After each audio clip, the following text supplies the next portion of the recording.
दिसता फाटल्या दिसांनी ताडपत्री लीक जाऊन सगळे उदक भरून एक स्टुडंटाचेर आयलो रॉकेट उडून आयली ताडपत्री सारकी केली।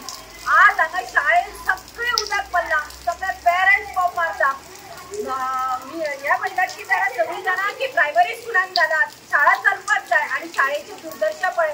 हांव हेल्थ मिनिस्टर प्लस सीएमाक सांगपाक सोदता ह्या शाळेन आज उदक अशें भरला, हे गटराचे सगळे मार्केटाचें उदक आसा ते शाळेन येता। बेगीच्या बेगीन लक्ष घालात हांगा आज पेरेंट्स सगळे बोवाळ मारपाक लागल्या आणि जर हे जायना ही शाळेच्या दारार सगळ्या पेरेंट्सांनी सांगला बेगीच्या बेगीन जर हाचो बंदोबस्त जायना आम्ही सगळ्या दारार येवन बसतले मिनिस्टराच्या नावांनी बोवाळ मारतले। म्हणजे आमची भुरगीं तुम्ही शाळेत शिकयात म्हणटात, शाळेत जातली ही दुर्दशा। उदक वयल्यान लीक जाता आणि गटाराचे सगळे भरला। हांवें व्हिडिओ धाडल्यात तुमकां, पळयात मुद्दम ते व्हिडिओ।